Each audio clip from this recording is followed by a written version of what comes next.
As we move into storm season, here's something most homeowners don't realize after a storm. Roof damage isn't always obvious. Wind can lift shingles, breaking the seal. Hail can bruise them below, and flashing around chimneys and pipes can loosen without you ever knowing. That damage may not show up for months. If your area has strong wind or hail, a professional inspection will help bring you clarity before small damage turns into bigger problems. Mississippi's trusted weather experts. This is Mississippi Live Weather at 6.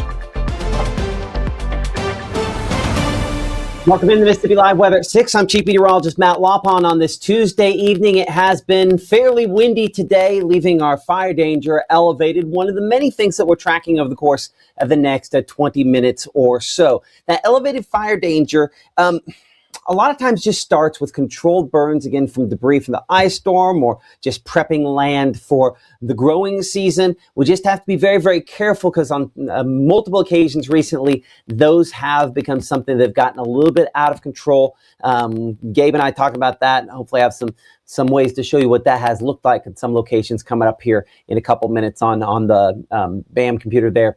Warmer weather is ahead, and not just for really a couple of days. The next week or so, temperatures are going to be running a bit above our normal for this time of the year as Stormfinder remains focused on Thursday. That's kind of the next chance for us to get things going. As I adjust my jacket here for a moment, we definitely have needed that over the course of the last couple of days. Not going to need it as much going forward because the warmth and the warmer weather associated with that really are more of the headlines over the next couple of days here. But as you can see, looking at that forecast hour by hour through the first 12 here, we're 49 by 7 p.m. So still a little bit cool this evening there, but we kind of dropped down to 45, and notice we kind of park there throughout much of the overnight period with those temperatures in the mid 40s on these southerly winds, bringing up a little bit more moisture eventually, but not much in place now as we are dry enough that that has led to some fire issues. In Shelby, that sun's just below the horizon. This mix of high, thin clouds, pretty much as far as the eye can see. Those do thicken up as we go into the overnight hours, but those are made up of ice crystals. They're very high up there.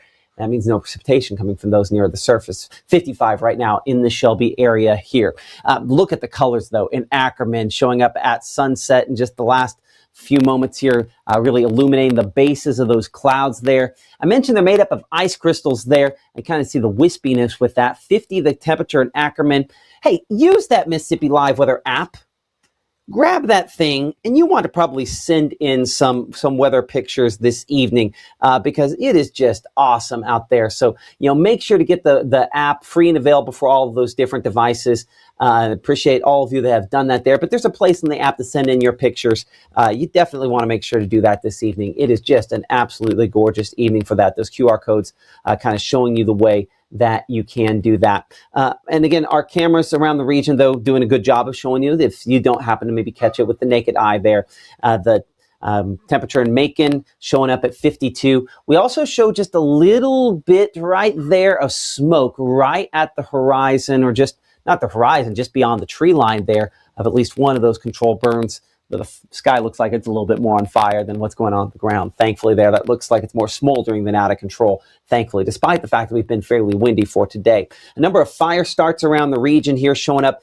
This is smoke in gray here, an exclusive here on Mississippi Live Weather, and then the reds indicate spots where there have been at least reports of fires, whether controlled burn or otherwise, in the last 24 hours. As you can see, not just here, but across the entire region, there have been a lot across the southeast. So just have to be cautious, have to be careful. Some of these out of control, many of these very much under control. And with that in mind, burn bans have been extended for some locations back in South Mississippi, but for all of us really here in the northern part of the state, that's not something we have in place yet. Though drought conditions continue to maintain themselves, and I think the rainfall chances this week are not going to help out a whole lot with that. So Mama Justice Doppler radar only really showing up with cloud cover at this point in time. High pressure down there in the Gulf of Mexico is our story. And this has just been associated with dry air the last couple of days. But now that it's positioned itself back out there toward Florida, it's going to start the process of bringing in a little bit more low-level moisture.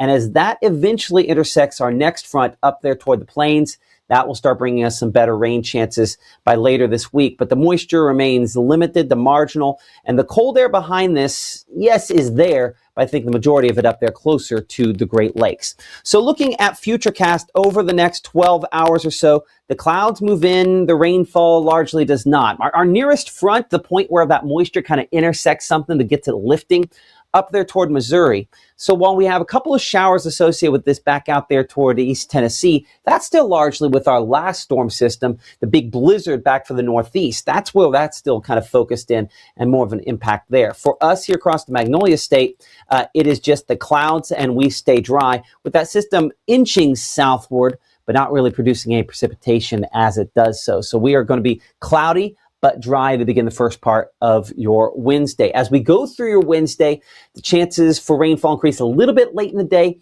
very limited amounts as we're looking at maybe 10 to 20% on what's probably sprinkles. If that moisture can even get through down to the surface, we just have so much dry air. I don't know that we're necessarily going to have a lot of that become meaningful moisture. Mid 60s though, that's back up above normal for highs on your Wednesday. As we look over the course of the next 60 seconds, what we're going to be tracking ahead is an exclusive look at Storm Finder, where it's placing some of those rain chances around the region. We're also going to look at, again, some of the limiting factors, moisture in particular being one of those that will limit how many thunderstorms and how much rainfall we end up seeing over the course of the next few days. That and more coming up here in 60 seconds from the Room to Room Weather Center as Mississippi Live Weather continues right after this. The 9th Annual World of Customs Indoor Car Show, Friday through Sunday, February 27th through March 1st in Tupelo Furniture Market, Building 5. Custom cars, trucks, and bikes from across the nation. With adult admission, you'll get a ticket for a chance to win a Yukon Toolbox to be given away Sunday, donated by Advanced Heating and Air Conditioning, a free garage floor from Bo's Best Epoxy Flooring. The World of Customs Car Show, February 27th through March 1st in Tupelo Furniture Market, Building 5. Partially funded by Visit Mississippi and Tupelo Visitors Bureau. Save today at Room to Room's President's Day sale. 55% off furniture and mattresses, 20% off accessories, and 24-month special financing. The time to act is now. Room to Room Tupelo, where we know there's no place like your home. I'm your retirement fear, but don't be scared. You're still in pre-tirement. Does that mean I have more time to plan? Precisely. This is pretirement.org. This isn't scary. I'm doing it. This portion of Mississippi Live Weather is presented by Little's Jewelers.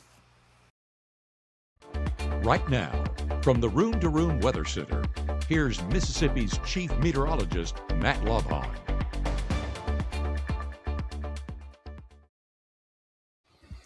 You're watching Mississippi Live Weather at 6. I'm Chief Meteorologist Matt Lopon. Thank you so much for joining us. You're looking at dew point. Dew point's one of those nerdy weather things. The reason I'm showing it to you is because this is our limiting factor. It's fuel for thunderstorms. It is moisture in the atmosphere.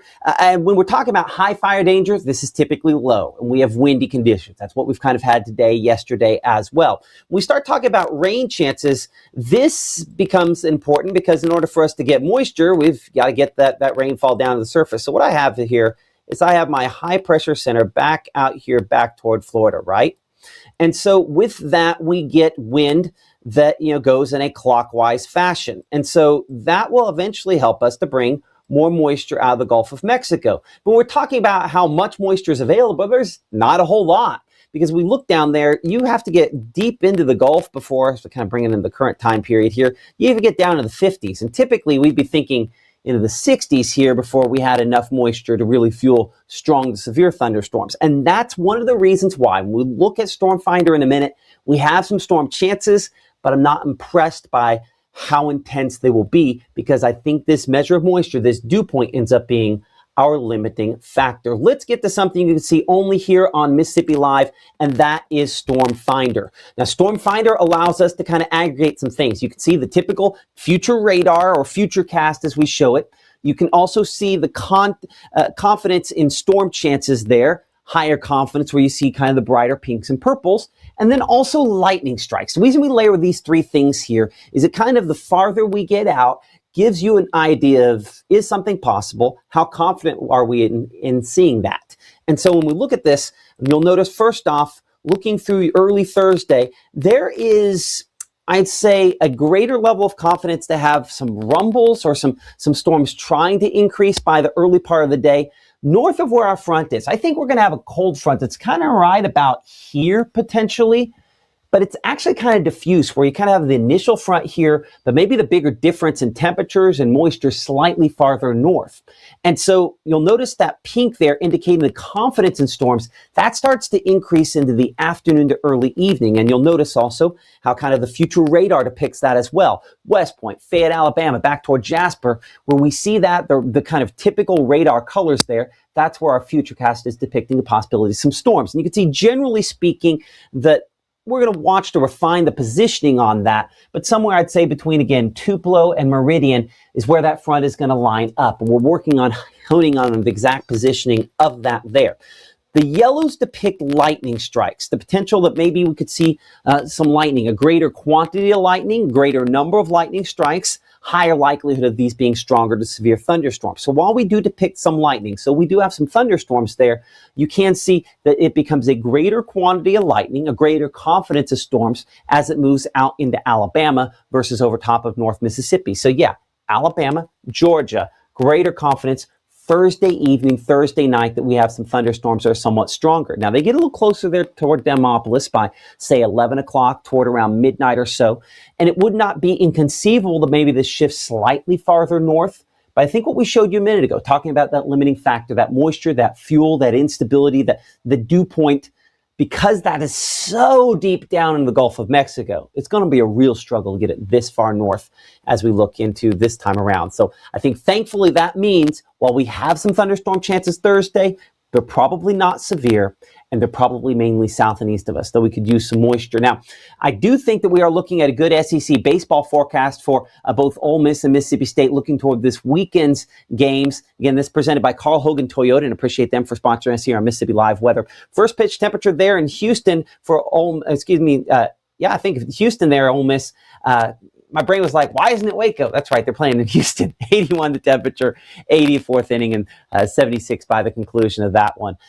For the Mississippi State going out there, taking on Arizona State in Arlington, we're 66 for the first pitch there. Notice the big difference in temperatures there versus what they have down in Houston, Texas. Of course, earlier first pitch, kind of figuring in on that one there. But expecting to be clear and dry.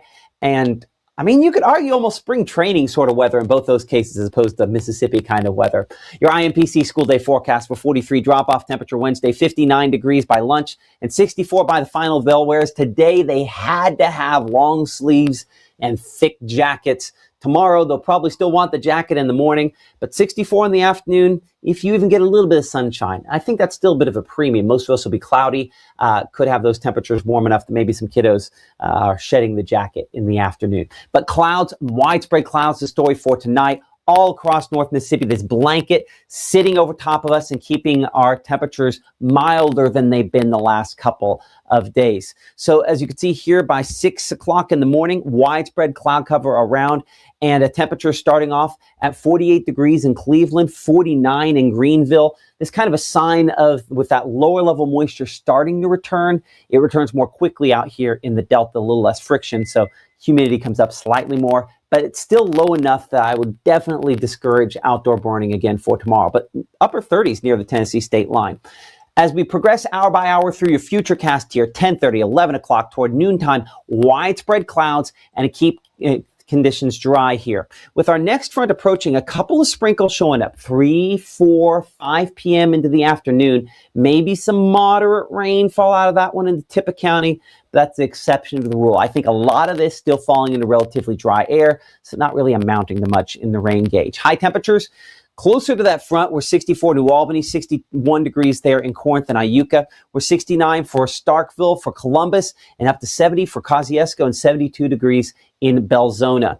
So this front remains the place where some isolated chances continue into tomorrow evening, near that boundary there, but not a lot. The reason is we're still kind of bringing the moisture out of the Gulf of Mexico. If it's as deep down south as it is now, even if it's moving 20, 30 miles per hour, which it doesn't move that fast, it would take a long time to get up here. I mean, day and a half's a long time, right? But not that long.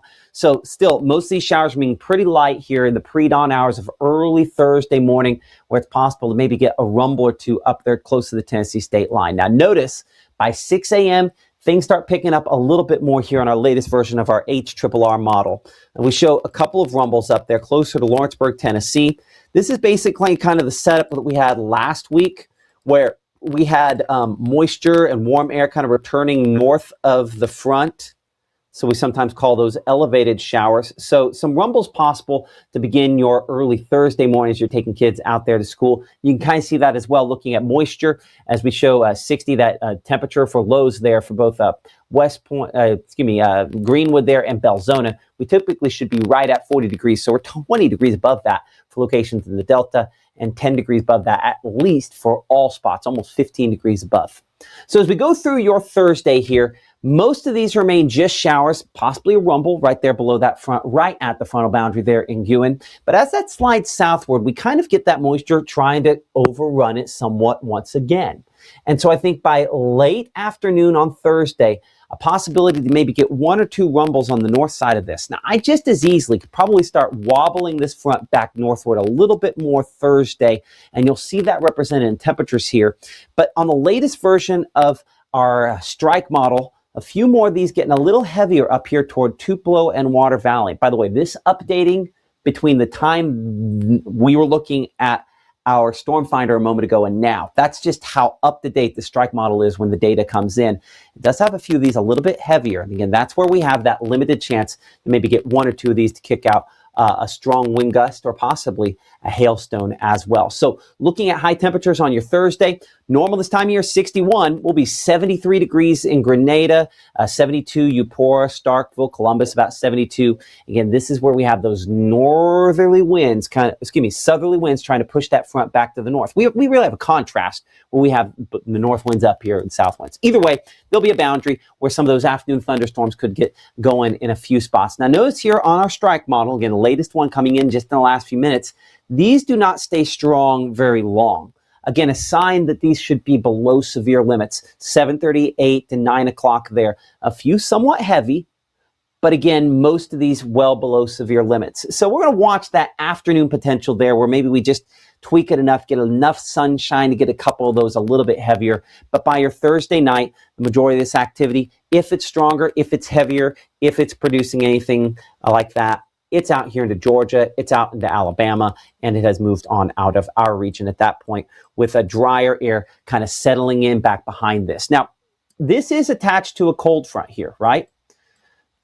In a lot of ways, this is a cold front in name only because this air behind this emanating from back toward the west coast, as a result, that's not polar air, that's not super cold air, and so we don't have a huge drop associated with that. So let's talk severe threats here for a moment. As we showed you a moment ago there, kind of a narrow window late Thursday afternoon where our strike model is depicting a couple of heavier to stronger thunderstorms there. I'm going to say at this point, based on the lack of lower level moisture, that there is not a tornado threat out of this. We'll adjust this if something changes, but I'm not impressed by what we're looking at there. Some gusty winds a possibility out of these thunderstorms if they can collapse. Part of the reason for that is in a drier air mass, if you can get it to, throw up the moisture and get it high enough, as it falls into dry air, it evaporates, and that actually enhances some of the wind speeds a little bit. So that's part of where this could come in here. I think a few hailstones are possible. I think for the most part, the heavy rainfall remains limited overall. And Thursday is the day we're watching that potential because while this does not have a ton of cold air behind this front, it is drier.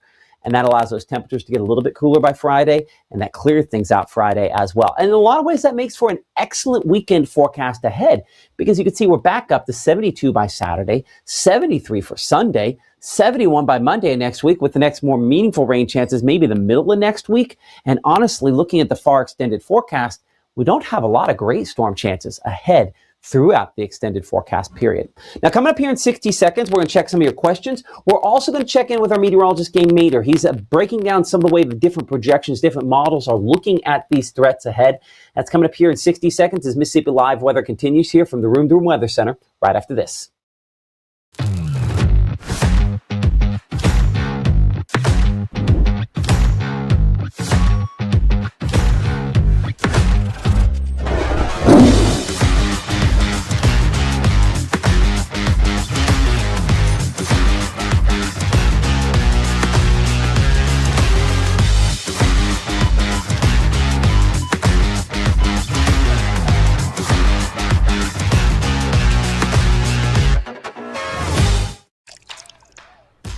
You're not going to get it all right. Just make sure you nail the big stuff. Mama? Like making sure your kids are in the right seat for their age and size. Get it right at nhtsa.gov/the right seat. Hear that? That's the sound of your life. But every time you drive after drinking, the music gets drowned out. Buzz driving is drunk driving. Well, it's 6:21. I'm Chief Meteorologist Matt Lopon. Thank you so much for supporting us here on Mississippi Live Weather as we bring you into the conversation. We appreciate so many of you for watching us here around the region. You know, I see Tony mentioning the fires and burning are extremely dangerous. Do not do it in this situation when it's breezy. The number one, in talking to the Mississippi Forestry Commission, the number one way in which wildfires occur, it starts off with trying to burn debris.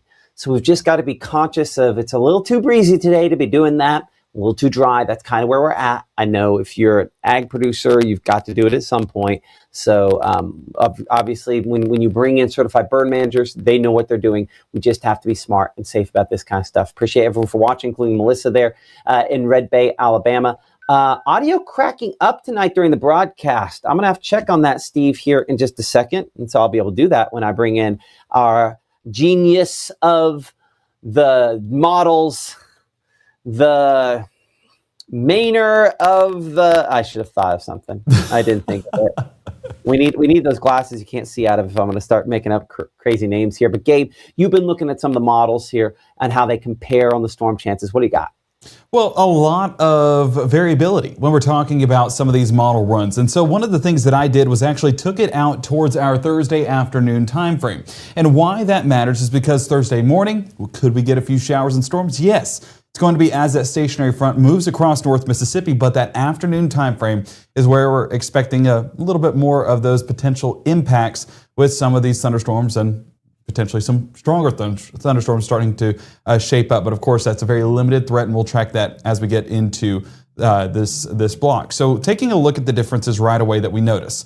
GFS, this is the latest run right here. You can see how it's not exactly the heavier outputs of rainfall that we're getting. Now, this is still a long track model, but we compare this hand in hand with one of our other long track models, our Euro, and look at the difference here. We're getting a little bit higher when we're talking about those rainfall outputs, and that's right across that Highway 82 corridor working its way towards the southern part of the Magnolia State. Why that matters is, of course, the positioning, but also the potential with that energy, that instability that's in place. So just tracking all the way across all of our several model runs, you can see at the top of the screen, you can see that it is varying in regards to the impacts and potential magnitude that we're getting. NAM not exactly as high as others, but the Euro is one that stands out. Now, Euro, take it with a grain of salt because it is lagging at least one run behind. And so I think when that next run comes out, that'll kind of tell us a little bit more about where we stand. I want to go into, actually, we can just go into dew points here real quick, as Matt was mentioning, and compare dew points around this same time frame. I'm actually going to take it back. Let's go back about 3 hours right here. And as we load in the dew points from each of those model runs, you can see low 60s is in the area. I can actually drag this over a little bit. So low 60s, those blues that are showing up, that's in North Mississippi, at least in some form or fashion, primarily south of Highway 82 right there. Now, usually whenever we get low 60s, that's what we call maintaining instability, but whenever we're getting mid to upper 60s, that's where it could allow these storms to build a bit more. So these dew points, while they are enough to maintain some of the storms that do develop, I don't think this is enough to take it over that severe weather threshold to see the highest impacts on these storms. And that's the case for every single of these model groups, but some of these model groups do try to get at least mid 60s right there. If we're looking at the wrap, mid 60s south of Highway 82. So the potential, although limited, it is there in some of our model runs, and that's what we're hoping we can get ironed out over the next 24 to 48 hours before this threat does move into North Mississippi in regards to where that unstable air mass does settle into, and of course, who could see that potential severe weather. So let me go ahead and drag this into a value or a product that we call CAPE, or a product that we call unstable air. And if we look right here again at 21Z, which is at 3 p.m. on our Thursday, look at the values that we have here real quick.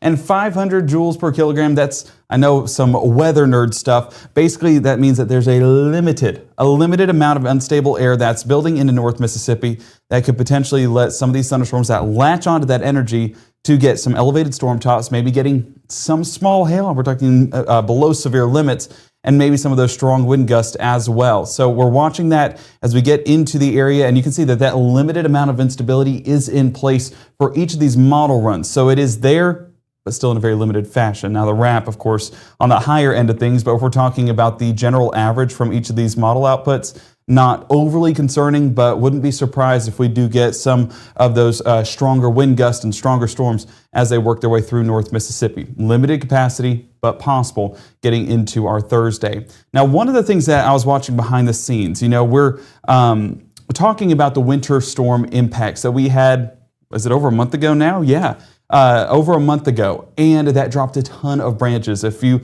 need any evidence of that, just go drive through North Mississippi and you'll see that basically on all the sides of the roadways as they're working to clear that out, and crews are out picking up those limbs and trees. Now, while they're doing that, there are still limbs that are hanging on by a thread in some cases. What that means is 20, 30, maybe even 40-mile-an-hour gusts taking down the rest of those limbs, and that could be impactful as well, dropping that on a shed, maybe your roof, maybe a car, and that's where we could see impacts out of this as well. So if we're not talking about severe impacts, we could still be talking about impactful storms with some of those sub-severe gusts or sub-severe hailstones.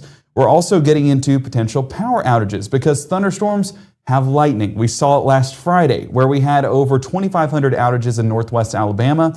Lightning, not exactly a producer of severe thunderstorm warnings, but still can be impactful with those sub-severe storms. So we're watching all of those factors getting into Thursday. Do we expect this to be a severe weather event? No. Could we see a rogue severe thunderstorm? Yes, for a brief moment. It's not at all impossible, especially with this amount of instability at least showing up about 500 to, I've seen all the way up to about 600 and 700 joules per kilogram here in the area, meaning that there is a limited amount for potentially a brief strong thunderstorm. So we're paying attention to that as we get closer to Thursday. Some of those isolated showers do pop up starting late into our Wednesday, but those showers, I would say, are kind of building back that moisture into Mississippi. A lot of the times, whenever we get that on Futurecast, Matt, it doesn't usually make its way to the surface. We're kind of bringing back that moisture for the entirety of the atmosphere. And so those initial rounds of showers, I think basically establishing that moisture. And then later on into Thursday is where I would see more of those higher rainfall outputs. Yeah, it's just it takes some time to kind of set the base amount of moisture, add more in. It's kind of like if you put a drop of water in a potted plant that you haven't watered for a while. It got water. You might have wet the top of the surface, but it hasn't soaked all the way through. And in the atmosphere, not exactly like that, but it takes a certain amount before it saturates enough that okay, now we're ready to go. Exactly. And I think that's going to be the big driver in fuel as well. If we don't get that moisture to be reestablished, then fuel is going to be hard to come by. So the more moisture that there is, then we could see this increase or decrease based on what we're actually getting in the area late Wednesday into early Thursday morning.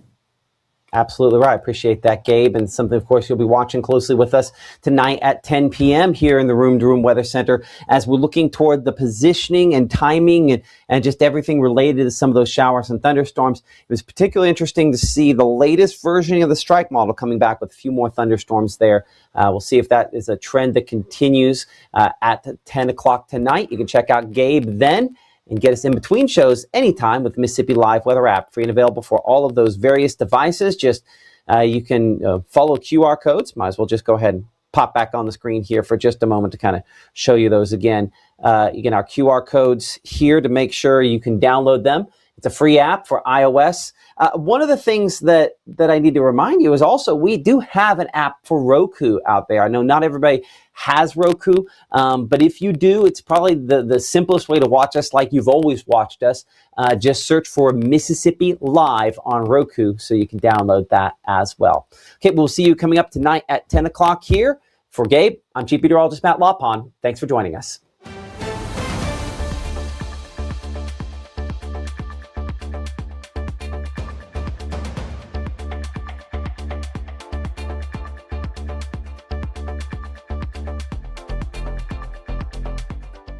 Growing up, Gabe was naturally curious when he began to discover weather. Gabe just didn't want to know what was happening, but he wanted to know why it was happening. Gabe became fascinated with tornadoes and it impacted his life. He wanted to pursue a career in meteorology. Even though Gabe grew up in Alabama, Mississippi has now become his home and his family. And one thing about Gabe is he keeps his family safe.